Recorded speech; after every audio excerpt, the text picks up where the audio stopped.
Hello दोस्तों, कैसे हैं आप सब? उम्मीद करता हूँ आप बिल्कुल ठीक होंगे। मैं अरविंद कुमार, मेरे इस चैनल द डीप डिटेल्स में आपका स्वागत करता हूँ। दोस्तों, आज की कहानी भी बिल्कुल ही सच्ची घटना पर आधारित है। इसे मेरे एक दोस्त ने भोपाल से शेयर किया है। जब उसे पता चला कि मैं भी हॉरर स्टोरी सुनाता हूँ और अपने चैनल पे पोस्ट करता हूँ, तो बातों बातों में उसने मुझे ये कहानी सुनाई। ये सारा हादसा उसके बड़े भाई के साथ हुआ था। बात है 2015 की। मेरा दोस्त, उसके बड़े भाई जिनका नाम निरंजन है, हालांकि नाम में मैंने थोड़ा सा बदलाव किया है, पर उन्हें इस चीज़ से ज़्यादा आपत्ति तो नहीं थी। तो उसके बड़े भाई निरंजन की 2015 में शादी होती है। उससे पहले वो जबलपुर में एक बैंक में नौकरी करते थे। शादी हुई और शादी के तुरंत बाद ही उनकी पोस्टिंग भोपाल में हो गई थी। भोपाल में ट्रांसफ़र लेके जब वो आए तो वो एक किराए का घर खोजने लगे। साथ में उनकी बीवी थी। दोनों की नई नवेली शादी हुई थी। नई नई उम्र, नई नई शादी और नया नया प्यार। दोनों साथ में एक घर खोज रहे थे। तो भोपाल का वो एरिया, हालांकि एरिया का नाम तो मैं आपको ज़्यादा डिटेल में नहीं बताऊंगा, मगर मैं आपको ये बता सकता हूँ कि शाहपुरा लेक के आसपास के सराउंडिंग का वो एरिया है। वहाँ पे उन्हें एक घर के बारे में पता चला जो कि खाली है और रेंट पे देने के लिए अवेलेबल है। दोनों जब उस घर पर पहुंचे तो वहाँ पे उनकी मुलाकात आर्मी से रिटायर्ड एक ऑफिसर से हुई। वो जो अंकल थे वो उस घर के ऑनर थे, आर्मी से रिटायर्ड थे। तो उनकी आवाज़ में थोड़ा कड़कपन तो था, साथ में नियम कानून से चलने वाले और बातों को बिल्कुल सटीक सामने रखने वाले भी थे। उनसे उनकी बात हुई। उन्होंने बताया कि ये घर 2 मंजिला इमारत है, मगर वो सिर्फ नीचे का हिस्सा ही किराए पे दे सकते हैं। ऊपर का हिस्सा उन्होंने अपने लिए रिजर्व रखा है। इस बात से निरंजन और उनकी बीवी को कोई आपत्ति नहीं थी। उन्होंने बोला ठीक है, हम घर देखना चाहेंगे। अंकल ने दोनों पति पत्नी को घर दिखाया। घर एक 2 BHK हाउस था जो नीचे में था और साथ में कार पार्किंग थी। नीचे में सबसे पहले घर में घुसते एक बड़ा सा हॉल था।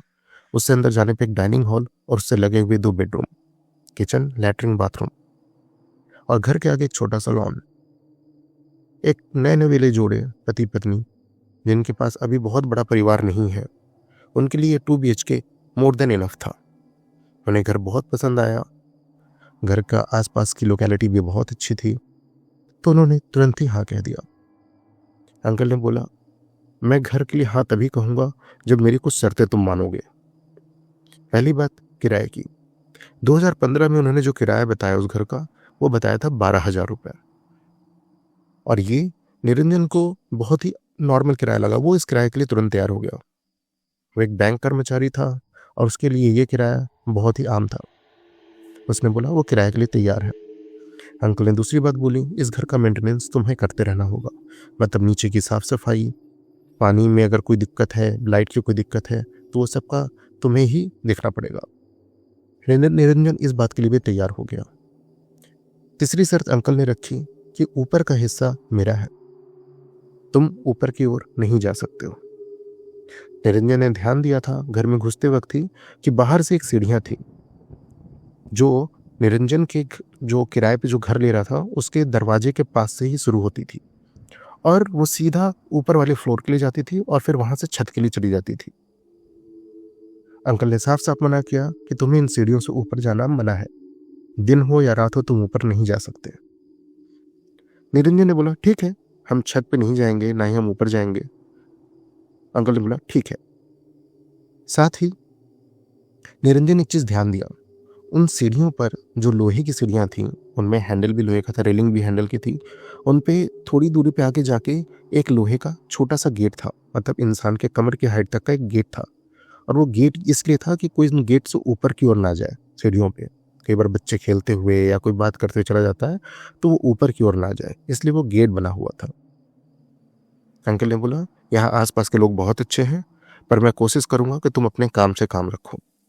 अपने काम से काम रखो, लोगों से ज़्यादा मिलने जुलने की जरूरत नहीं है और तुम इस घर में बाहर के लोगों को अलाउ नहीं करोगे। निरंजन इस बात के लिए भी तैयार हो गया था। अंकल ने बोला कि मैं ऊपर वाले घर में रहता तो नहीं हूँ। वो होशंगाबाद, भोपाल से थोड़ी ही दूरी पे एक दूसरा जिला है, होशंगाबाद, जिसका अब नाम नर्मदापुरम है, वो वहाँ रहते थे। उन्होंने बोला, मैं यहाँ पे नहीं रहता हूँ, ये सिर्फ मेरा घर है जिसे मुझे किराया चढ़ाना है, मैं आता जाता रहूँगा। बात बहुत साफ थी। निरंजन तैयार हो गया। अंकल ने घर की चाबी निरंजन को सौंपी, कुछ एडवांस लिया और बाकी के पैसे उसने बोला कि मैं अगली मीट में आपको दे दूंगा। घर की साफ सफाई कराई गई। साफ सफाई के 1 हफ्ते के बाद ही निरंजन और उसकी पत्नी उस घर में शिफ्ट हो गए। उन्होंने जानबूझ के तारीख 30-31 के आसपास गिरी ताकि महीना भी 1 तारीख से स्टार्ट हो और किराया भी उसी हिसाब से दिया जा सके। दोनों पति पत्नी ने घर में शिफ्ट होते ही पूरी तैयारियों के साथ शिफ्ट हुए, अपना पूरा सामान ले आए। शादी के बाद सोफ़ा, बेड, फ्रिज, जो भी एक परिवार के पास होता है, पूरा उस घर में सेट कर दिया गया। दोनों एक बहुत ही आम जिंदगी की शुरुआत कर चुके थे। हालांकि नई नई शादी हुई थी तो थोड़ा एडवेंचर भी था, घूमने जाना, लेट नाइट घूमने जाना, खाना पीना, बाहर जाना, ये सब चीज़ें लगा रहता था। हालांकि उस घर के ऑनर यहाँ नहीं रहते थे, इसलिए उन्हें इस बात की इतनी फिक्र भी नहीं रहती थी कि वो किस वक्त आ रहे हैं या किस वक्त जा रहे हैं। सब कुछ सामान्य सा चल रहा था। पर एक दिन, वो कहते हैं कि एक दिन लगभग उन्हें उस घर में शिफ्ट हुए सिर्फ मुश्किल से 15 दिन या 12 दिन ही हुए थे। उनकी वाइफ ने चाय बनाया और वो बोली कि मतलब ये रात के लगभग 10-11 बज रहे थे, 10 बज रहे थे। इन्होंने खाना खाने के बाद उनकी वाइफ ने चाय बनाया और इस दिन दोनों पति पत्नी ने बोला कि हम चाय पीने बाहर चलते हैं, मतलब लॉन में बाहर खड़े होके। पर पता नहीं उनके दिमाग में क्या आया कि वो चाय लेके सोचे छत पे चलते हैं। कौन सा अंकल हमें देख रहे हैं, वो तो यहाँ रहते भी नहीं है, तो हम छत पे चलते हैं। हम कौन सा उनके घर में थोड़ी घुसेंगे, हम सीढ़ियों से सीधे ऊपर चले जाएंगे। अब दोनों जब जाने लगे तो वहाँ एक छोटा सा लोहे का गेट था, जो कि एक मतलब इंसानी उनकी हाइट से कमर तक की हाइट तक का ही था। तो उन्होंने उसको खड़े खड़े ही लांघ लिया और वो उस पर चले गए।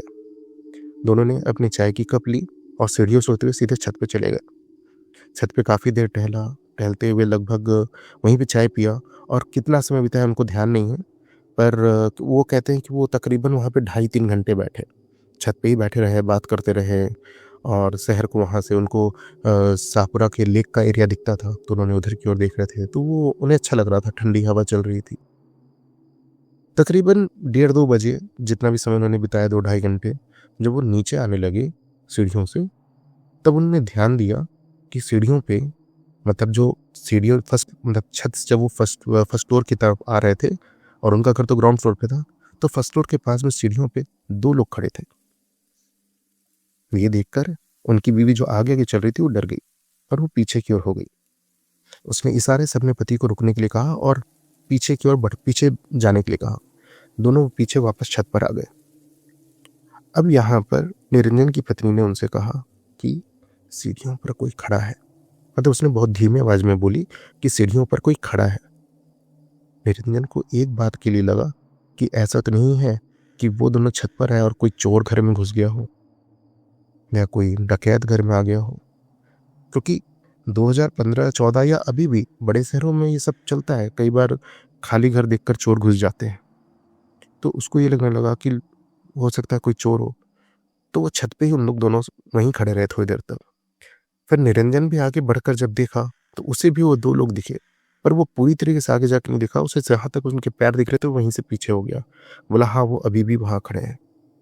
अब निरंजन बोला, एक तरकीब ये कर सकते हैं कि हम यहाँ पे थोड़ा नॉर्मल बात करने की कोशिश करते हैं।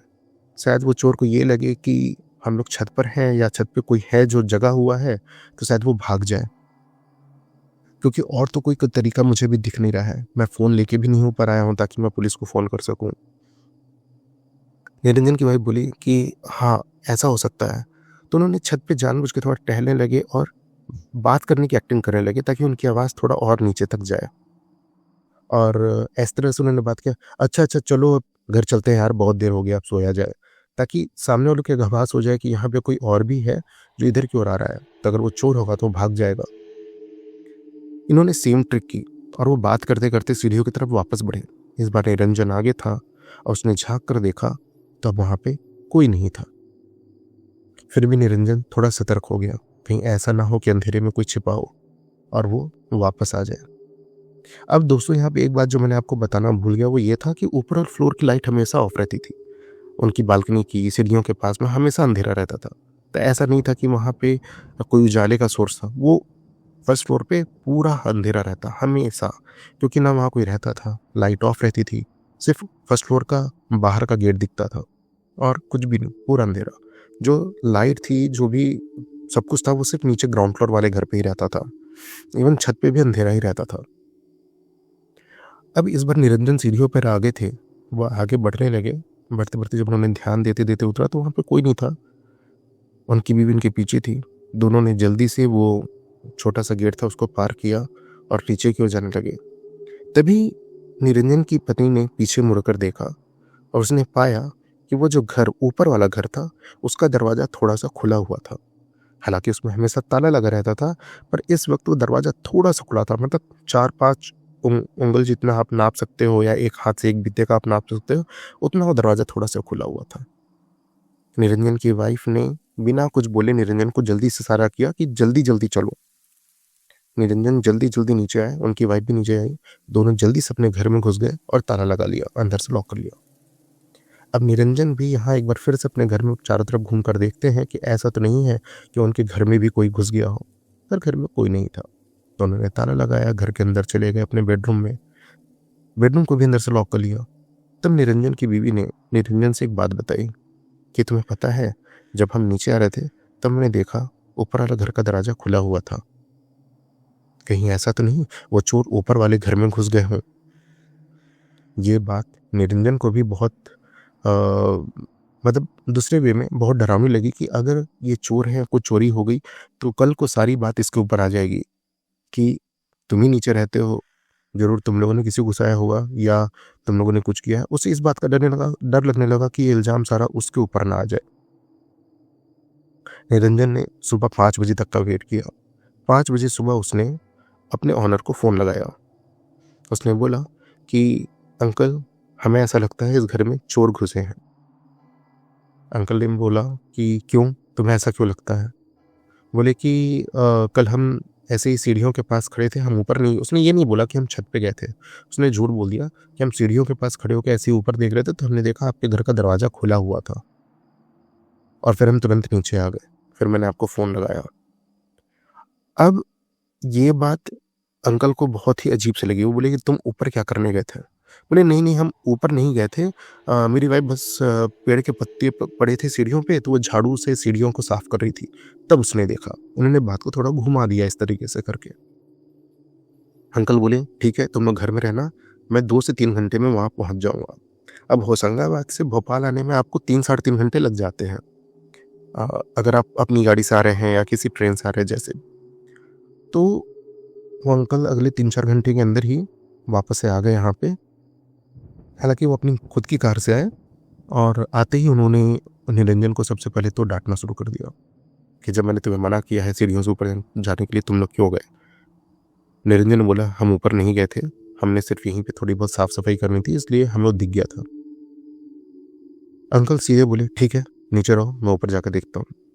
वो छोटे गेट का ताला खोलकर ऊपर गए। ऊपर गए तो घर बंद था।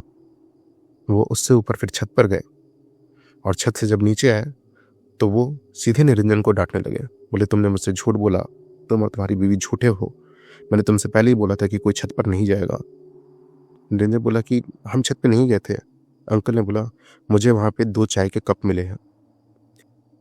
जब पहली बार निरंजन और उसकी बीवी नीचे आ रहे थे तो उनके हाथ में कप था, पर जब उन्होंने 2 लोगों को देखा था और वो वापस गए थे तो डर के मारे उन्होंने अपना कप वहीं भूल के आ गए। मतलब वो छत पे ही छोड़ दिया उन्होंने बाउंड्री पे और नीचे चले आए। अंकल आए, बोले तुम लोगों ने मुझसे झूठ बोला, तुम लोग छत पर गए थे, तुम वहाँ चाय पी रहे हो, मैंने तुम्हें मना किया था कि तुम ऊपर वाले फ्लोर पे नहीं जाओगे, आखिर क्यों किया तुमने ये? निरंजन भी इस बात से थोड़ा चिड़चिड़ा गया। उसने बोला कि आखिर ऐसा क्या टूट पड़ा, अगर हम छत पे चले भी गए तो क्या हो गया? अरे हमने कोई गुनाह किया है क्या, कोई चोरी चकारी की है क्या? उल्टा हमें आपके घर का दरवाज़ा खुला दिखा तो हमने आपको फ़ोन किया। कल तो हमने यहाँ सीढ़ी पे 2 लोगों को भी देखा था, हमें लगा चोर है, इसलिए हमने फ़ोन किया है। अंकल ये सब बातें सुन रहे थे और उनकी आंखें बड़ी हो गई। वो बोली तुमने किसे देखा? बोले हमने सीढ़ियों पे 2 लोगों को देखा था और जब हम वापस आने लगे तो हमने देखा कि आपके घर का दरवाजा खुला है। हमने तो भाई आपकी भलाई के लिए आपको फ़ोन किया है और आप हमें ही डांटे जा रहे हो। अंकल ने बोले नहीं नहीं नहीं, तुमने 2 लोगों को सीढ़ियों पे देखा? ये नहीं हो सकता है। मतलब निरंजन बोला कि हाँ, हमें भी ऐसा लग रहा था कौन है, पर वो कहाँ गए हमें नहीं पता। कोई बात है क्या? आप हमसे कुछ छिपा रहे हैं क्या अंकल? अंकल ने बोला नहीं नहीं, ऐसा कैसी कोई बात नहीं है। और ऊपर उन्होंने बोला कि ताला मैंने लगा दिया है। और देखो, अब बात बहुत साफ है, तुम्हें घर खाली करना पड़ेगा। निरंजन बोला कि ये क्या बात हुई? मतलब सिर्फ हम छत पे चले गए इस वजह से हमें घर खाली करना पड़ेगा? और अभी तो हम शिफ्ट हुए हैं, 10-15 दिन हम आपके घर को बिल्कुल अच्छे से मेंटेन करके रह रहे हैं, साफ सफाई ये सब बढ़िया है, बस हम छत पे चले गए और हम घर खाली कर दें, ये तो कोई बात नहीं हुई। अंकल ने बोला नहीं नहीं नहीं, तो मैंने जो तुम्हें बोला था तुमने वो बात नहीं मानी है, और तुम्हें अब ये घर खाली करना पड़ेगा। तुम्हें आज शाम तक ये घर खाली करो, बस तुम यहाँ रात नहीं बिता सकते। निरंजन भी इस बात पर अड़ गया कि मैंने आपको 2 महीने का एडवांस दिया है। 2 महीने का एडवांस होता है कि मुझे घर छोड़ने के लिए 2 महीने पहले आपको नोटिस देना पड़ेगा, और आपको भी घर से मुझे हटाने के लिए 2 महीना पहले नोटिस देना पड़ेगा। अंकल ने बोला कि देखो, तुम मेरी बात को समझो, तुम अभी इस घर को छोड़कर चले जाओ। निरंजन बोला नहीं, मैं इस घर को छोड़कर नहीं जाऊंगा, और मैं इतना सामान लेके कहाँ जाऊंगा? सड़क पर रहूंगा? आप क्या बात कर रहे हैं? नहीं, मैं नहीं जा सकता हूँ।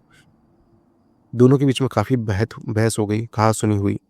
फिर बात बीच में एक रास्ता निकाला गया, बातों के बीच में एक रास्ता निकाला गया कि ठीक है, निरंजन इस मंथ के एंड में इस घर को छोड़कर चला जाएगा। मतलब जो और 15 दिन बचे हैं उसका निरंजन यहाँ नहीं रह सकता। निरंजन बोला कि मुझे 15 दिन का समय चाहिए, मैं दूसरा घर ढूंढता हूँ और फिर मैं यहाँ से चला जाऊँगा। अंकल बोले कि तुम मेरी बात समझ नहीं रहे हो, अगले 15 दिन भी तुम यहाँ नहीं रह पाओगे। निरंजन पूरी तरह से समझ नहीं पा रहा था कि आखिर अंकल क्या कहना चाह रहे हैं। आखिर ऐसी क्या बात है कि भाई वो 15 दिन भी नहीं रह सकता है, क्योंकि अभी तक उसने कभी उस एंगल में सोचा ही नहीं था, ना उसको कुछ पता था। अंकल ने बोला ठीक है, तुम्हारी यही मर्जी, अगर तुम इस घर में रहना चाहते हो अगले 15 दिन क्या, अगर तुम 15 दिन क्या 1 हफ्ते भी रह गए तो फिर तुम उसके बाद 10 दिन रहो, 1 महीना रहो, 2 महीना रहो, मुझे फर्क नहीं पड़ेगा। पर मैं तो तुम्हें यही बोलूंगा कि तुम आज ही ये घर खाली कर दो, मैं तुम्हारे पैसे अभी के अभी रिटर्न कर दूंगा, 2 मंथ का जो एडवांस लिया है। पर निरंजन की प्रॉब्लम 2 मंथ का एडवांस नहीं थी। निरंजन का प्रॉब्लम था कि वो अब एक शादीशुदा आदमी है, वो अपनी बीवी को लेकर अचानक से कहाँ जाएगा? भाई होटल में 1 दिन रह सकता है, 2 दिन रह सकता है, उससे ज़्यादा वो अफोर्ड नहीं कर सकता है, तो वो कहाँ जाएगा? तो उसने इसलिए 15 दिन का समय मांगा। अंकल ने बोला ठीक है, ऊपर के घर में नहीं, ऊपर की सीढ़ियों से तुम वापस नहीं जाना, और साथ ही समय शाम का सूरज डूब जाए, अंधेरा होने वाला हो, खा पी के अपना अंदर चले जाना, ज़्यादा समय बाहर बिताने की जरूरत नहीं है। किसी तरह की कोई आवाज़ आए, कोई बुलाए तो तुम वापस बाहर नहीं निकलना। अब निरंजन इन बातों को नहीं समझ रहा था कि यार ये अंकल ऐसा क्यों बोल रहे हैं। और वो तो अंकल पर उल्टा गुस्सा था ना, क्योंकि उसे बहुत ज़्यादा गुस्सा आया था, क्योंकि अंकल ने बहुत ज़्यादा डांट दिया था, तो वो बहुत ज़्यादा गुस्सा था, वो इन सब बातों पर ध्यान नहीं दे रहा था। अंकल ने बोला ठीक है, 15 दिन तुम रह सकते हो, 15 दिन बाद मुझे घर खाली चाहिए, और साथ ही अ, अंदर ही रहना, तुम यहाँ ज़्यादा लोगों को जानते नहीं हो, अगर तुम्हें कोई बाहर बुलाए, कोई आवाज़ लगाए तो तुम बाहर नहीं आना। और ऐसा करके चले गए। जब वो अंकल जाने लगे तब निरंजन भी बाहर रोड तक आया। उसने एक चीज़ गौर की कि अगल बगल के जो पड़ोसी थे वो निरंजन को देखकर, मतलब अगर उसकी नज़र आई कांटेक्ट हो तो अंदर चले जाते, वो उससे बात नहीं करते। साथ ही वो उनको एक हीन भावना या एक डरी हुई भावना से देख रहे थे, मतलब इनके तरफ कांटेक्ट ही नहीं करना चाह रहे हैं, जैसे लोग उस घर को देखना ही नहीं चाह रहे हो। अब निरंजन वापस अपने घर पर आया, अपनी वाइफ को बोला कि ठीक है, हमारे पास 15 दिन का समय है, मैं ज़रूर ही कोई दूसरा घर ढूंढ लूँगा, तुम परेशान मत हो, हम सेटिंग कर लेंगे। और रही 15 दिन की बात है तो वो तो ऐसे ही बीत जाएंगे, और इस घर में तो हमें अभी कोई प्रॉब्लम हुई नहीं है, सिर्फ छत पे जाना इतना बड़ा गुनाह थोड़ी होता है। ठीक है, हम कुछ करेंगे। दोनों पति पत्नी बिल्कुल नॉर्मल, हाँ हाँ हम कुछ कर लेंगे यार, ऐसी कौन सी बड़ी बात है, इतना भी सुनने की जरूरत नहीं है किसी की। वो आ गए और अपना वापस लाइफ को नॉर्मल खाना पीना सब। अब पहला दिन था, जिस दिन ये बात हुई है उसी दिन रात में तकरीबन 11-12 बजे निरंजन की पत्नी सबको खाना वाना बना के, सबके खाना वाना खाने के बाद घर की सारी लाइट ऑफ करके, जब वो किचन की लाइट ऑफ करके बेडरूम में जाने के लिए हुई तो उसे अपने घर के हॉल में ऐसा लगा जैसे 2 लोग खड़े हैं, वो उसको देख रहे हैं। निरंजन की वाइफ इस बात से डर गई, उसने तुरंत लाइट ऑन किया, वहाँ कोई नहीं था। अब उसको वो जो 2 परछाइयाँ छत पे दिखी थी, मतलब परछाइयाँ क्या कह सकते हैं, 2 लोग जो छत पे सीढ़ी पर दिखे थे, उसे वही 2 लोग घर में दिख रहे थे। पर वो उसका सिर्फ़ एक पल के लिए दिखा, उसने लाइट ऑन किया और वो 2 लोग गायब हो गए। उसने ये बात निरंजन को बताना ज़रूरी नहीं समझी। उसको लगा कि अगर मैं ये बात उन्हें बताऊँगी तो ऑलरेडी टेंस्ड है, ऑलरेडी थोड़ा इन सब बातों को लेके परेशान है कि घर बदलना है, तो उसने आईगई कर दी। अब वो अपने कमरे में थी, सो रही थी।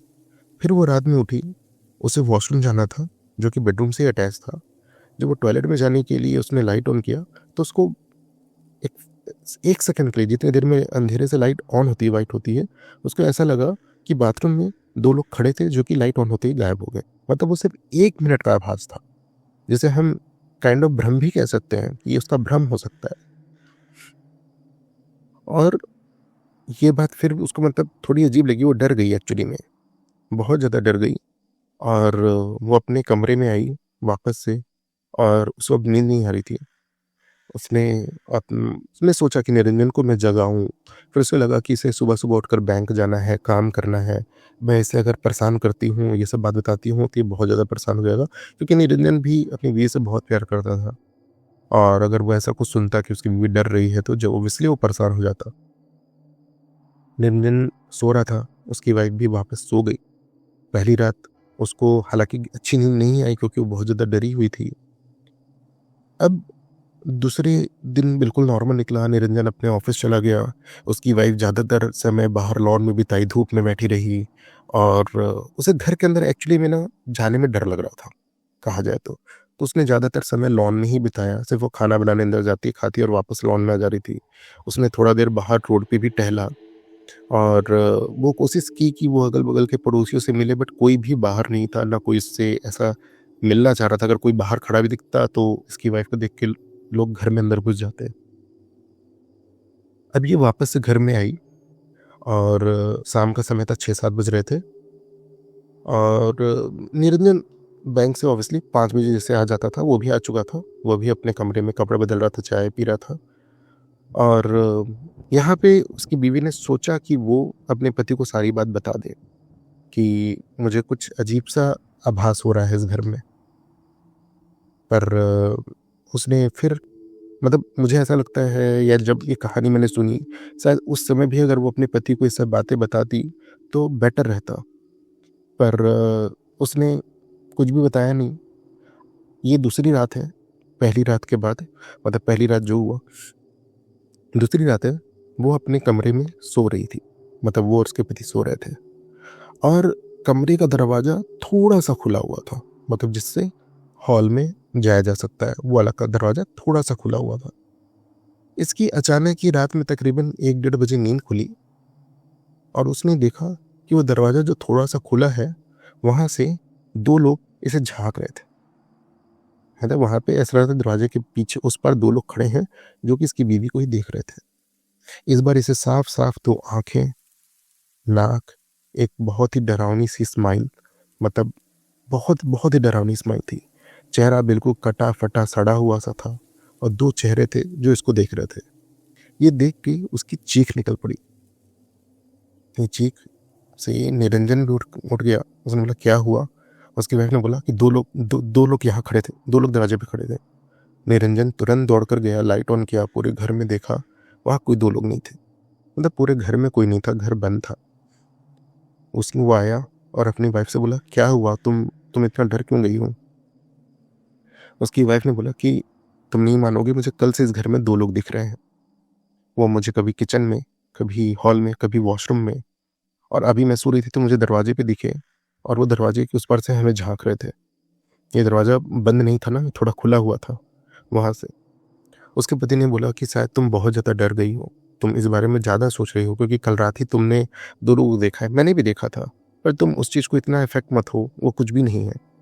उसकी वाइफ़ ने बोला कि नहीं, ये मेरा भ्रम भ्रम 1 बार होता है, 2 बार होता है, पर हर वक़्त नहीं होता है, और मैंने अभी 2 लोगों को देखा है, वो यहीं पे खड़े थे। ये इनकी बातें हो ही रही थी कि इनको ऐसा महसूस होने लगा कि जैसे ऊपर वाले घर में जैसे कई लोग चल रहे हों। जैसे जब भी अगर आप कभी ऐसे घरों में रहे हो जहाँ 2 माले का घर हो या 3 माले का घर हो, तो ऊपर वाले फ्लोर पे अगर बच्चे दौड़ रहे हों, कुछ सामान गिरे तो नीचे आवाज़ बहुत साफ-साफ आती है। और इनको अभी यही आवाज़ नीचे आ रही थी कि जैसे ऊपर में काफ़ी लोग चल टहल रहे हैं। निरंजन बोला कि अंकल तो नहीं आए हैं ऊपर, ये मतलब कोई आया हुआ है क्या? उसकी वाइफ ने बोला कि नहीं, तुम घर से बाहर नहीं निकलो, ना ऊपर जाओ, मुझे लग रहा है कुछ गड़बड़ है। क्योंकि अंकल अंकल ने कुछ हमें बताया नहीं और वो बोल रहे थे कि ऊपर नहीं जाना है, उन्होंने सीढ़ियों पे गेट लगाया है और हमें ऊपर जाने के लिए इतना डाँटा। ज़रूर कोई बात है जो हमें पता नहीं है। इस घर में कुछ सही नहीं है निरंजन।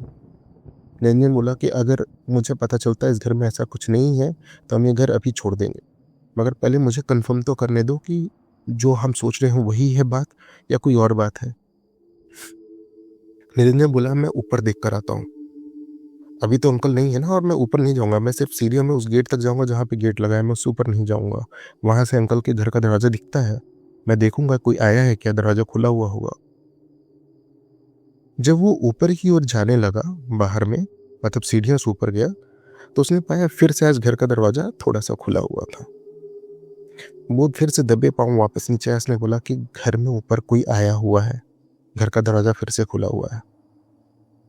इसकी वाइफ ने बोला, "पहले पूरे अपने घर के दरवाजे बंद करो, मुझे नहीं पता है ऊपर क्या चल रहा है, कहीं ऐसा तो नहीं कुछ इल्लीगल है?" पर उसकी वाइफ ने बोला कि अगर इल्लीगल है भी, पर उससे क्या? मुझे तो इस घर में क्यों ऐसी चीज़ें महसूस हो रही हैं? मैंने इस घर में क्यों देखा 2 लोगों को इधर से उधर घूमते हुए या कोई मुझे देख रहा है, हमें सोते हुए देख रहा है। मुझे बहुत डर लग रहा है निरंजन, मुझे समझ में नहीं आ रहा है। पूरे घर की लाइट ऑन रखी गई, पूरी रात यूँ ही बात करते-करते बीत गई। सुबह निरंजन ऑफ़िस जाने से पहले फिर सीढ़ियों से ऊपर झाँका, तो घर का दरवाज़ा बंद था। बाहर बड़ा ताला लगा हुआ था, घर का दरवाज़ा बंद था। निरंजन को ये बात बहुत अजीब लगी कि ये रात में दरवाज़ा खुल कैसे जाता है? या कौन है जो यहाँ पे आता-जाता रहता है? उसने अगल-बगल थोड़ी इंक्वायरी करनी चाहिए, मगर किसी ने भी निरंजन से बात करने में कोई इंटरेस्ट नहीं दिखाया, ना ही कोई बात बताई। निरंजन ऑफ़िस चला गया, साथ में वो ऑफ़िस जाता, वहाँ से लंच टाइम पे ब्रेक पे निकलता और आस-पास के घरों में उस समय भोपाल में या काफ़ी शहरों में घरों के बाहर टू लेट लिखा रहता था, मतलब अगर कोई घर खाली है, तो टू लेट का बोर्ड लगा दिया जाता था। वैसे टू लेट के बोर्ड ढूँढ रहा था और वो इस वक़्त तो दुगने दाम पे भी घर लेने को तैयार था, बस उसे कोई घर मिल जाए। जहाँ वो चेंज कर ले और हालाँकि जो चीज़ पिछली रात हुई उसके बाद वो भी थोड़ा डर गया था। अब पूरा दिन काम करने के बाद आज उसने सोचा उसने फ़ोन करके बताया कि मैं ऑफ़िस से निकलने के बाद भी 1-2 घंटे थोड़ा घर खोजूँगा और फिर आऊँगा। तो मुझे आने में हो सकता है 7:30-8 बज जाए, तुम घर में ही रहना, बाहर नहीं जाना। उसकी वाइफ़ ने बोला कि नहीं, अंधेरा होने वाला है, तुम आ जाओ, मुझे बहुत डर लग रहा है। बोला कि आ जाऊँगा यार, बट अगर हम इस तरीके से घर में डर के रहेंगे तो मैं घर खोजूँगा कब? हमें घर खोज के फाइनल भी तो करना है और फिर शिफ्टिंग भी करनी है। हमारे पास सिर्फ़ गिन के 10 से 15 दिन का समय बचा हुआ है। निरंजन की बीवी, हालाँकि मैंने उसका नाम अभी तक आपको पूरी कहानी में नहीं बताया, उसकी वाइफ़ का नाम शिल्पी था। शिल्पी ने भी इस बात को समझा। वो बोली कि ठीक है, मैं समझती हूँ, पर मुझे बहुत डर लग रहा है, जितनी जल्दी हो सके तुम आ जाना। निरंजन घर की बात करते-करते उसे हालाँकि कहीं कोई घर नहीं मिल रहा था, क्योंकि जहाँ भी घर मिल रहा था ना वो ऐसा बता रहे थे कि हाँ, घर है, पर वो 1 महीने बाद खाली होगा या 2 महीने बाद खाली होगा या अभी नोटिस में है, अभी खाली होगा, 1.5 महीने लगेंगे, अभी तुरंत अवेलेबल नहीं है। मतलब इमीडिएट शिफ्टिंग के लिए तो कोई घर नहीं था। थक-हार के वो जब साढ़े 8-9 बजे घर आया, उसने घर का दरवाज़ा खटखटाया, कोई नहीं खोला, उसके पास चाबी थी, उसने चाबी से घर का लॉक खोला, वो अंदर आया, तो उसकी बीवी उसको कहीं नहीं दिख रही थी। पूरे घर में उसकी बीवी कहीं भी नहीं दिख रही थी। जब वो बाथरूम में गया, तो वहाँ उसकी बीवी बैठी हुई थी, फ्लोर पे। उसकी शिल्पी फ्लोर पे बैठी हुई थी और उसे बहुत ज़्यादा ब्लीडिंग हो रही थी। उसने मेरी वाइफ़ को उठाया, उसकी वाइफ़ बिल्कुल ही डल थी, आँखें बंद थीं, ऐसा लग रहा था जैसे वो बेहोश होके बैठी हुई हो। उसने उठाया, वो बहुत परेशान एक्चुअली देख के बहुत ज़्यादा डर गया था, घबरा गया था। उसने जब उससे पूछा कि, "क्या हो गया है तुम्हें? तुम यहाँ ऐसे क्यों बैठी हो?" वो कुछ भी नहीं बोल रही थी। उसके हस्बैंड को लगा कि शायद अ, उसकी वाइफ़ की पीरियड्स स्टार्ट हो चुके हैं, इसलिए ये इतनी ब्लीडिंग है। उसने सब कुछ क्लीन किया, उसको साफ कपड़े दिए और उसको बेड पर लेकर आया और उसने उससे पूछा कि क्या हुआ था? पर उसकी वाइफ़ कुछ भी नहीं बोल रही थी। सिर्फ वो आंख बंद कर लेटी हुई थी। अगर वो उठती भी तो एक कोने में देख रही है, दूसरे कोने में देख रही है, पर वो जवाब नहीं दे रही थी। निरंजन को ये बात बहुत ही अजीब लगी। उसने अपने घर पे फ़ोन लगाया, लगभग रात के 9 साढ़े 9 बज रहे थे, तो उसने फ़ोन लगाया। उसने बताया कि इसकी तबीयत थोड़ी ख़राब हो गई है, बहुत ब्लीडिंग हुआ है। उसने अपनी माँ को फ़ोन लगाया। उसकी माँ ने बोला कि तुम एक काम करो, इसको डॉक्टर को दिखा लो, ऐसा होता नहीं है, मतलब इस तरीके से नहीं होना चाहिए था, और कोई बात हुई है क्या? निरंजन ने ज़्यादा कुछ डिटेल में नहीं बताया। उसने बोला नहीं, नहीं ऐसी कोई बात नहीं, बस मैं ऑफ़िस आया था, ये बाथरूम में थोड़ा बैठी थी, थोड़ी हल्की फेंटेड थी, ऐसा लग रहा था जैसे बेहोशी में हो, आँखें बंद थी, तो क्या किया जाए? उसकी माता ने बताया कि तुम एक बार डॉक्टर से मिल लो। अब डॉक्टर क्या था कि एम्बुलेंस या तो घर पे बुलाओ या इसको अपनी गाड़ी पे बैठा के बाहर लेके जाओ। और निरंजन को लगा कि एक रात देख लेते हैं, अगर सुबह तक इसको आराम नहीं मिलता है तो मैं ज़रूर ही इसको हॉस्पिटल लेके जाऊँगा। उसने अपनी वाइफ़ को जैसे-तैसे थोड़ा-सा जूस पिलाया, बोला कि तुम सो जाओ, आराम करो, अगर तुम्हें कोई तकलीफ़ होती है तो तुम मुझे बताना। और निरंजन भी खा पी के सोने के लिए चला गया। अब निरंजन को भी रात भर ऐसी आवाज़ आती रही जैसे उनके घर में कोई टहल रहा हो, कोई चल रहा हो, कोई ऊपर की ओर छत पे, मतलब ऊपर वाले घर में कोई चल रहा हो। अब जब भी उन्हें उसे ऐसे चलने की आवाज़ आती ना घर के किसी कमरे से, उसकी वाइफ़ आँख खोल देती, मतलब वो जग जाती। और जब वो आवाज़ शांत हो जाती तो उसकी वाइफ़ वापस सो जाती। अब रात में जो भी कुछ हुआ, उस सबसे निरंजन भी बहुत ज़्यादा डर चुका था। उसे समझ में नहीं आ रहा था क्या करे, क्योंकि उसको कहीं न कहीं इस बात का आभास हो रहा था कि ये सब कुछ नॉर्मल नहीं है, मतलब कुछ तो पैरानॉर्मल हो रहा है। क्योंकि उसको अपने ही कमरे के बाहर से हॉल में से ऐसी आवाज़ आ रही है जैसे कई लोग चल रहे हैं, कोई टहल रहा है, कोई आपस में बात कर रहा है। और इन सब चीज़ों से उसका डर बहुत ज़्यादा बढ़ गया था, मतलब वो अपने भी घर में एक कमरे से निकल के दूसरे कमरे में जाने में डर रहा था। जैसे-तैसे उसने पूरी रात बिताई। सुबह हुआ, उसने अपनी वाइफ़ को उठाना चाहा। जैसे उसने बेडशीट हटाई तो उसने देखा बेड पे भी बहुत ज़्यादा ब्लड था। मतलब उसकी वाइफ़ को रात भर ब्लीडिंग हो ही रही थी। जो सारा ब्लड गद्दे ने ऑब्ज़र्व कर लिया था। उसे सब बहुत ही अजीब लगा। वो देख के काफ़ी डर गया, क्योंकि आम इंसान को इस तरीके से चीज़ें देखने की आदत नहीं होती है। और वो तुरंत ही अपनी वाइफ़ को बोला कि हमें हॉस्पिटल जाना पड़ेगा, चलो चलते हैं। उसने अपनी वाइफ़ को चेंज किया, उसके कपड़े चेंज करवाए और उसको लेके हॉस्पिटल गया। हॉस्पिटल में डॉक्टर से जब मिला तो डॉक्टर ने ये बताया कि एक्चुअली आपकी वाइफ़ का ये टाइम तो नहीं है पीरियड का, बट यूजुअली कई बार महिलाओं में ऐसा होता है कि अगर वो बहुत ज़्यादा डर जाए या ट्रॉमा आ जाए या कुछ ऐसी फिजिकल सिचुएशन बन जाती है जब उनको टाइम से पहले पीरियड आ जाते हैं, तो ये ब्लीडिंग इनको स्टार्ट हो गई है, ये 5-6 दिन रहेगी।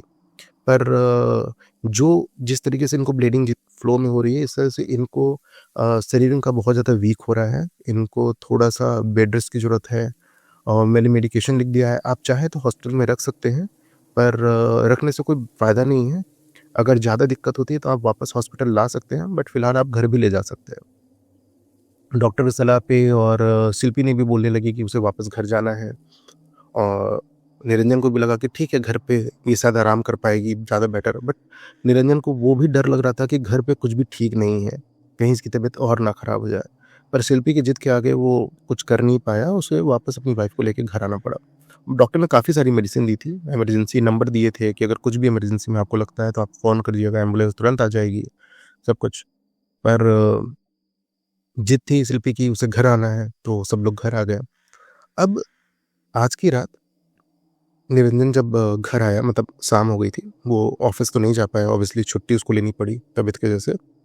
और उसका काम का भी उसका मतलब उसका काम उतना अच्छा नहीं कर पा रहा था, जिस वजह से उसे भी टेंशन हो रही थी भाई कि नौकरी में आप अच्छा काम नहीं कर पा रहे हैं, आप ऑफ़िस तो जा रहे हैं बट कॉन्संट्रेट नहीं कर पा रहे हैं।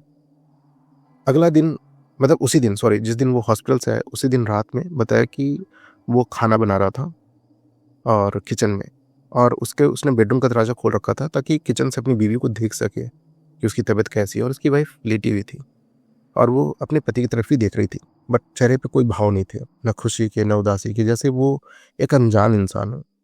और निरंजन किचन में खाना बना रहा था और उसको पीछे से आवाज़ आती है, "इधर आ, इधर आ, आना, आ, आ, आ, तेरे को कुछ मैं दिखाती हूँ, आजा।" निरंजन पीछे मुड़कर देखा तो उसकी बीवी बैठी हुई थी बेड पर, और वो निरंजन की तरफ ही मुँह करके बैठी थी और मुस्कुरा रही थी। और ये सारी बातें उसकी बीवी ही बोल रही थी।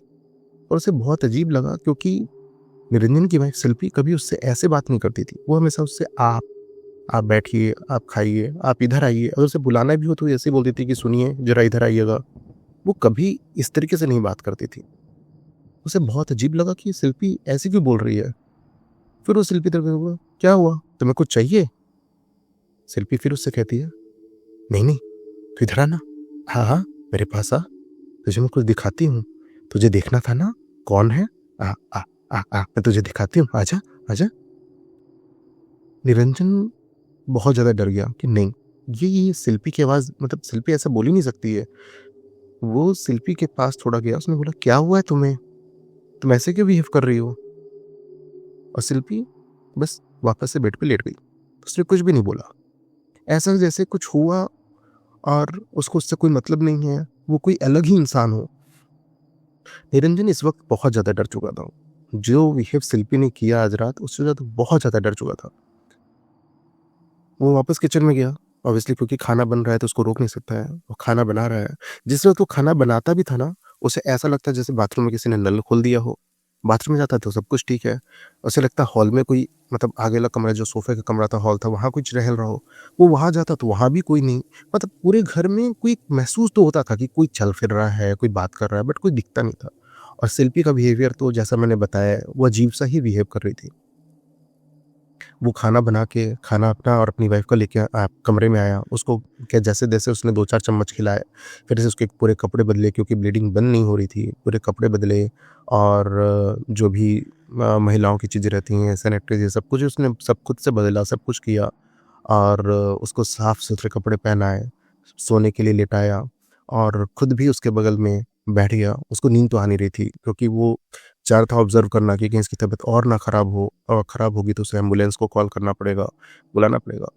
तो वो बैठा ही हुआ था और थोड़ी-थोड़ी देर पे शिल्पी हँसती, अचानक से, बहुत ज़ोर-ज़ोर से हँसती। आँख बंद है, ऐसा लगता है जैसे वो नींद में हँस रही है, नींद में किसी से बात कर रही है। हँसती और शांत हो जाती। ये बाकी सारी कहानी कैसी चीज़ें लगी जो ज़रूर 2 बताना दिनों में हुई, और वो मेरे चैनल के साथ बने रहना। निरंजन को अंदर तक अगले तोड़ चुकी हफ्ते थी। फिर वो मिलूँगा इस बहुत कहानी ज़्यादा के डर चुका फाइनल था। और आखिरी उसे पार्ट के समझ में नहीं साथ आ रहा में। था वो क्या करे। तब तक के लिए जय हिंद।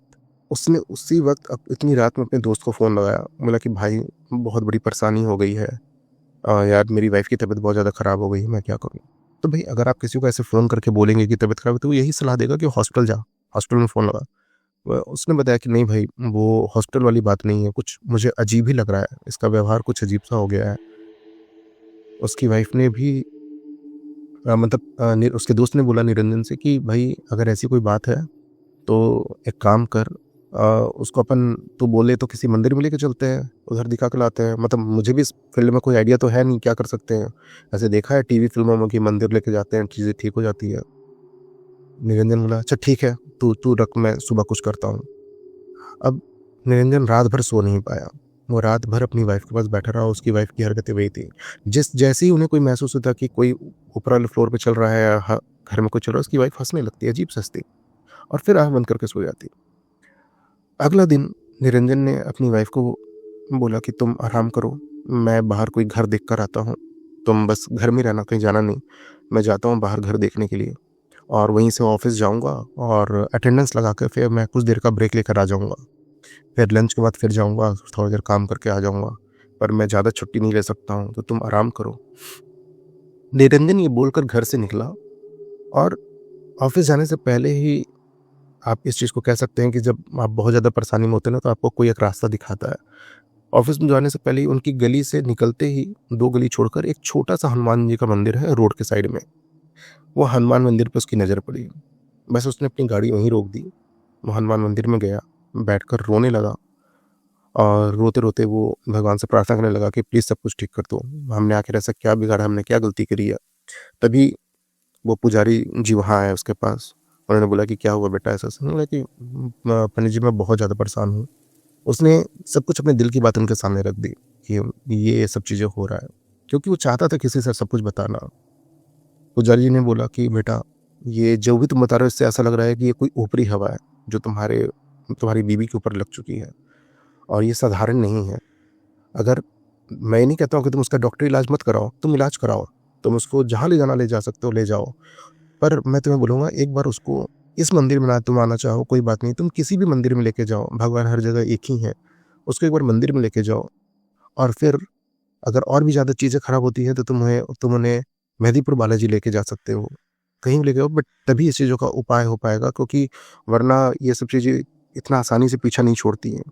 पर मैं तुम्हें पहले सलाह दूंगा कि पहले तुम किसी मंदिर में जाओ उसे लेके, या किसी किसी अगर तुम्हें कोई किसी तांत्रिक ओझा को जानते हो तो उन्हें लेकर आओ, वरना ये सब चीज़ें इतनी जल्दी सॉल्व नहीं होती हैं। अब तुम्हें लड़ना पड़ेगा इसके खिलाफ, क्योंकि अगर तुम सिर्फ शांत रह के देखते रहोगे तो वो चीज़ें धीरे धीरे तुम्हारी बीवी को कमज़ोर करती जाएगी, और हो सकता है कि मैं ऐसी बातें बोलना भी नहीं चाहता हूँ, पर हो सकता है तुम्हारा बहुत बड़ा नुकसान हो जाए। इस बात को निरंजन भी समझ रहा था। उसने बोला कि मैं आपकी बात समझ रहा हूँ पंडित जी। निरंजन आज यहाँ से ऑफिस गया ही नहीं, और ना ही वो कोई घर ढूंढने गया। वो वापस अपने घर गया। उसने अपनी वाइफ से बोला कि शिल्पी उठो, हमें हॉस्पिटल जाना है। अभी हम हॉस्पिटल चलेंगे, तुम्हें फिर से दिखाना है, तुम्हारी तबीयत ठीक नहीं लग रही है। यहाँ पे शिल्पी उठकर बैठ गई और बोलती है, सुन, मेरे को हॉस्पिटल नहीं ले जा रहा है ना, मेरे को उस पंडित के पास ले जाएगा। हाँ, पंडित के पास? तो तू झूठ बोल रहा है ना? हाँ, ये निरंजन, तू मुझसे झूठ बोल रहा है? मेरे को पंडित के पास लेके जाएगा? हाँ, झूठ बोला ना, झूठ बोला, हॉस्पिटल नहीं जाएगा ना। निरंजन शॉक में आ गया कि मतलब ये क्या बोल रही है, इसको कैसे पता चला कि मैं पंडित से मिल के आया हूँ, मैं हॉस्पिटल नहीं, मैं मंदिर ले जाने का सोच रहा हूँ, इसको कैसे सब कुछ पता है। और शिल्पी बोल के हंसने लगी, और बस वहीं पे हंस रही है, और वो अपने बेड पे वापस लौट के बोली कि मैं नहीं जाऊंगी ना, ना मैं नहीं जाऊंगी, मैं इस घर से बाहर नहीं जाऊंगी। तो तू झूठा है, तू झूठा है, जा, तू झूठा है। निरंजन ने तुरंत ही अपने ऑनर को फ़ोन लगाया, मतलब उस घर के जो ऑनर थे वो अंकल, उनको फ़ोन लगाया और उनसे बोला कि अंकल सच सच बताओ, आखिर क्या है इस घर में, क्या चल रहा है। अंकल ने बोला, क्यों, मैंने तो तुम्हें उसी दिन बोला था घर छोड़कर चले जाओ। अब जब तुम खुद नहीं जाना चाहते हो तो उसमें मैं तुम्हारी कोई मदद नहीं कर सकता हूँ। मैंने तुम्हें पहले इस घर के नियम बताए थे, तुमने उस घर के नियम तोड़े हैं। निरंजन बोला कि ऐसा कौन सा नियम था जो हमने बहुत बड़ा नियम तोड़ दिया? इस घर की क्या परेशानी है, आप हमें बताते क्यों नहीं है? मेरी बीवी की हालत कैसी हो गई आपको पता है? आप मुझे बताइए, आखिर क्या है इस घर का राज? बस इतना पूछा और वो अंकल ने फ़ोन उधर से काट दिया। अब जब दोबारा निरंजन उनको फ़ोन लगाने लगा तो फ़ोन स्विच ऑफ बता रहा था। उसके पास उस अंकल के फ़ोन नंबर के अलावा कोई और डिटेल नहीं थी, नहीं कोई एड्रेस, नहीं कुछ भी। वो उनको वापस रीच आउट नहीं कर पा रहा था। वो समझ गया था कि यहाँ से उसे कोई मदद नहीं मिलने वाली है। निरंजन घर से बाहर निकला, वो बहुत ज़्यादा पैनिक हो चुका था। उसने अपने दोस्त को फ़ोन लगाया, बोला कि भाई जल्दी से आ जाओ, और एक दो और कलीग को फ़ोन लगाया, बोला कि जल्दी से आ जाओ यार, मुझे हेल्प चाहिए। उन्होंने भी आए इसके पास, उसके जो दोस्त थे, 2-3 दोस्त थे वहाँ पे बने थे, वो आए। उसने बताया कि भाई मेरे वाइफ को कैसे भी यहाँ से निकालना है और मंदिर लेके चलना है। मैं तुम लोग को सारी बात बाद में समझाऊंगा। उन्होंने अपनी उसकी वाइफ को पकड़ा, वो बिल्कुल ही रेडी नहीं थी बाहर आने के लिए। मतलब घर से बाहर आते आते तक चिल्ला चोट हो चुका था, अगल बगल के लोग तक आवाज़ जा रही थी, लोग भी अपने बरामदे में आ गए। उसकी वाइफ को कैसे जैसे बालकनी, मतलब बाहर, सॉरी, लॉन में लेके आए। लॉन में लेके आए, जैसे ही वो लॉन में आई, उसकी बॉडी पे धूप लगी, थोड़ा वो बाहर आई, वो थोड़ा सा शांत हो गई। और वो शांत थी, ऐसा जैसे हल्की बेहोशी की हालत में हो, हल्का होश में हो। जैसे तैसे उसको गाड़ी में बैठाया गया और उसको मंदिर की तरफ लेके गए। मंदिर में ले जाने से पहले हालांकि उसके सिरे से काफ़ी ज़्यादा ब्लीडिंग हो रही थी, और मंदिर में हम हालांकि ऐसी हालत में नहीं जाते हैं, तो पंडित जी ने उसको मंदिर के बाहर एक छोटा सा बैठने की जगह थी, बोला कि यहीं बैठा दीजिए। पहले वहीं बैठाया गया, वहीं उन पे पवित्र जल छीटा गया। वो जहाँ बैठी थी वहाँ से हनुमान जी सामने दिखते थे, वो हनुमान जी का मंदिर था, तो सामने हनुमान जी दिखते थे। और ऐसा लगता था जैसे, मतलब वो सीन निरंजन ने ऐसा बताया कि जैसे ऐसा लगता था जैसे कि हनुमान जी, भगवान खुद अपनी नज़रों से उसको देख रहे हैं। और वो वहाँ पे शिल्पी इस तरीके से बैठी थी जैसे कैसे आप एक दोषी को जज के सामने बैठा देते हैं, मतलब वो सर नीचे करके बैठा है, वो ऊपर नहीं देख रहा है, और दोषी है, उसको समझ में आ रहा है कि उसने गलती करी है। बस वहाँ बैठा हुआ था। पंडित जी उधर से आए, उन्होंने शिल्पी को उसके सर पे एक लोटा था जो हनुमान जी के पास रखा हुआ था, उसमें पानी था, वो पूरा पानी उसके सर पे उड़ेल दिया। मतलब इतना कि भीग जाए आदमी, एक लोटा पानी बहुत होता है, उसके सर पे उड़ेल दिया। सर पे उड़ेलते ही वो ऐसा लगा कि जैसे शरीर में कंपन आ जाती है, कांपने लगता है इंसान। वो कांपने लगी, जोर जोर से कांपने लगी। और निरंजन ने पूछा भी, पंडित जी ये ऐसा क्यों कर रही है? उन्होंने बोला, शांत रहो, सब शांत रहो, कुछ नहीं होगा। उन्होंने पानी डाला सर पे, फिर वो अंदर गए, अंदर से 1-2 लोटा और पानी लेके आए, उसके सर पे डाला। तब तक डालते रहे जब तक उसकी कपकपी बंद नहीं हो गई। कपकपी बंद हो गई, वो शांत हो गई। उन्होंने उसको जो एक चंडामृत जैसा पानी होता है वो पानी दिया पीने के लिए, उसमें तुलसी के पत्ते थे। जब वो पानी शिल्पी ने पिया, उसके बाद वो बिल्कुल इस तरीके से शांत हो गई जैसे वो पहले थी। बस हाँ, बहुत कमज़ोर थी क्योंकि इतनी ब्लीडिंग के बाद शरीर कमज़ोर हो गया था और उसका शरीर भी बहुत टूटने टाइप से हो गया था। तो यहाँ पर शिल्पी को काफ़ी रिकवरी लगी। उन्होंने पानी नहीं पिलाया और पंडित जी ने बताया कि अ, अभी ये थोड़ा-सा नॉर्मल है, अभी ये ठीक है, मगर मैं आपको सलाह करूँगा कि आप वापस घर में मत जाना, चाहे जो हो जाए। शिल्पी को लेके तो बिल्कुल मत जाना। आप यहाँ से शिल्पी को कहीं और लेके जाइए, आपको मंदिर में जाना है जाइए, आपको अपने घर जाना चाहिए, बट इसको वहाँ लेके मत जाइएगा। निरंजन ने बोला कि पंडित जी, क्या हम थोड़ी देर और यहाँ बैठ सकते हैं? तो पंडित जी बोला कि बिल्कुल, आप लोग यहाँ बैठिए, थोड़ी देर और बैठिए। ये तो अच्छी बात है, भगवान के दरबार में जब तक हाज़िरी लगी रहे तब तक बढ़िया है। और निरंजन ने तभी अपने घर पे फ़ोन लगाया, सारी बात बताई और बोला कि आप लोग यहाँ पे आ जाइए। अब निरंजन का जो होम टाउन था थोड़ा दूर था, इतना जल्दी नहीं आ सकते, लगभग 12-14 घंटे तो लग ही जाते थे आने में, अगर आप अपनी पर्सनल गाड़ी से भी आते हैं। तो निरंजन ने क्या किया, अपनी वाइफ़ को यहीं पे बैठाया और अपने 1-2 दोस्तों को और फ़ोन लगाया। फिर फाइनल ये डिसाइड हुआ कि हम यहाँ से पहले शिल्पी को हॉस्पिटल लेके जाएँगे और फिर वहाँ से हम एक होटल में लेके जाएँगे। शिल्पी को यहाँ से लेके हॉस्पिटल ले गए, डॉक्टर ने वहाँ चेकअप किया और उन्होंने बोला कि अब ब्लीडिंग बंद हो चुकी है। पर उन्होंने कुछ आयरन की टैबलेट्स लिखी और कुछ ताकत की, एनर्जी की, कुछ मल्टीविटामिन्स लिखी ताकि इस रिकवरी फास्ट हो सके और बोले कि एडमिट करने की कोई ज़रूरत नहीं है, अगर आपको लगता है कि वीकनेस बहुत है तो आप ले आइए, ग्लूकोज़ वाटर में हम लगा देंगे, बट हालाँकि ये ठीक है, खाने-पीने से ही अच्छी रिकवरी होगी, फ्रूट से और अच्छा खाना खाने से। निरंजन तुरंत ही उस वहाँ से लेके उसको एक होटल में लेके चला गया। पूरी रात होटल में निरंजन अपनी वाइफ़ के साथ रहा और आज कुछ भी शिल्पी के साथ नहीं हुआ, वो बिल्कुल नॉर्मल रही, उसने अच्छा खाना खाया, उसने थोड़ी बहुत पति से अच्छी बातें भी करी, मुस्कुराई और रात में दोनों पति-पत्नी होटल में रुके। रात में निरंजन ने अपनी बीवी से पूछा कि शिल्पी, मैं जानता हूँ कि ये तुम्हारे लिए सही नहीं है, तुम पैनिक हो, पर अब हम उस घर से बाहर हैं और तुम्हें तो मुझसे ज़्यादा पता होगा कि उस घर में क्या था। तो तुम मुझे बताओगी कि आखिर उस दिन हुआ क्या था, जब मैं आया था ऑफ़िस से और तुम मुझे बाथरूम में मिली थी? शिल्पी ने बताया कि मैं पूरे दिन बहुत ज़्यादा परेशान थी। मुझे हर वक़्त ऐसा लग रहा था कि जैसे कोई मुझे कहीं से झाँक रहा है। मुझे कई बार वो चेहरे ऐसे लगे कि मुझे दरवाज़े से झाँक रहे हैं, मुझे दरवाज़े से कोई झाँक रहा है। जब मैं मुड़ के देखती तो वहाँ कोई नहीं होता। अगर मैं कोशिश करती कि हॉल में जाके देखूँ कोई है, एक-दो बार मैंने सोचा भी कि मैं इन इन चीज़ों से डरूँ नहीं, इसका सामना करूँ, पर कोई भी नहीं होता। मैं बहुत ज़्यादा डर गई थी। मैं बेडरूम में बैठी हुई थी और तभी मुझे टॉयलेट से ऐसी आवाज़ आ रही थी कि जैसे वहाँ पे नल खुला हुआ है और मैं टॉयलेट में जाके सोची कि उस नल को बंद कर दूँ। मैंने जैसे ही टॉयलेट का दरवाज़ा खोला तो मैंने देखा वहाँ पे नल खुला हुआ था। मैंने नल को बंद किया और जैसे ही मैं वापस पीछे मुड़ी तो मेरे पीछे 2 लोग खड़े थे। 2 काले कलर के लंबे-चौड़े आदमी। उनका चेहरा पूरी तरह से कटा-फटा था। ऐसा लग रहा था पूरे चेहरों से खून, पस बह रहा हो। मतलब बहुत डरावना था, निरंजन बहुत डरावना। और वो दोनों ने अपने हाथ मेरे कंधे पे रख दिए थे। बस उनका हाथ रखना था और मेरी चीख निकल पड़ी और मैं वहीं बेहोश हो गई। मुझे नहीं पता उसके बाद क्या-क्या हुआ है। मुझे तो अच्छे से याद भी नहीं है कि इन इन पिछले 2-3 दिनों में, 4 दिनों में मेरे साथ क्या हुआ है। मुझे कुछ-कुछ चीज़ें याद आती थी, पर मुझे सब कुछ अच्छे से याद नहीं है। मैं बहुत डर गई थी निरंजन। निरंजन ने शिल्पी को वापस से शांत कराया क्योंकि उसे समझ में आया अगर अभी वो ज़्यादा बात करेगा तो हो सकता है कि उसकी तबीयत और ना ख़राब हो जाए। दोनों ने अच्छा खाना खाया, होटल में सो गए। ये इतने दिनों बाद एक पहली रात थी जब उन्होंने चैन से सोया था। सुबह-सुबह निरंजन ने अपने, हालाँकि उसके घर वाले तब तक आ गए थे। निरंजन घर की शिफ्टिंग करा रहा था। अपनी वाइफ़ को होटल में छोड़ा और प्लान ये था कि सारे सामान के साथ में शिल्पी अभी अपने गाँव चली जाएगी, अब मतलब अब उसके मम्मी-पापा के पास ससुराल में, और निरंजन यहाँ किसी पीजी में शिफ्ट हो जाएगा। और 2-3 महीने में जब वो पूरी तरह से सेटल हो जाएगा, घर अच्छा किसी प्रॉपर एरिया में घर मिल जाएगा, तब वो सामान को मंगा लेगा और साथ में उसकी वाइफ भी आ जाएगी। पर फिलहाल के लिए अभी जब तक उसे घर नहीं मिलता है, और शिल्पी को बहुत ज़्यादा केयर चाहिए, और बहुत ज़्यादा वीकनेस उसको हो चुकी है। और शिल्पी के सास ससुर मतलब निरंजन के माँ बाप भी बिल्कुल रेडी नहीं थे शिल्पी को यहाँ छोड़ने के लिए, वो सब अपने साथ ले जाना चाहते थे।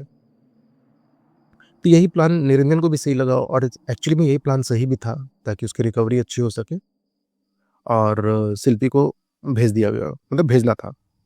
अब उस दिन घर की शिफ्टिंग होने लगी, पूरा सामान बाहर निकालने लगे, तो निरंजन रोड पे ही खड़ा था। उस घर के सामने ट्रक वहीं लगी हुई थी, और जो पैकर्स मूवर्स के 2-3 हेल्पर्स थे, लड़के थे, वो सामान निकाल रहे थे अंदर से।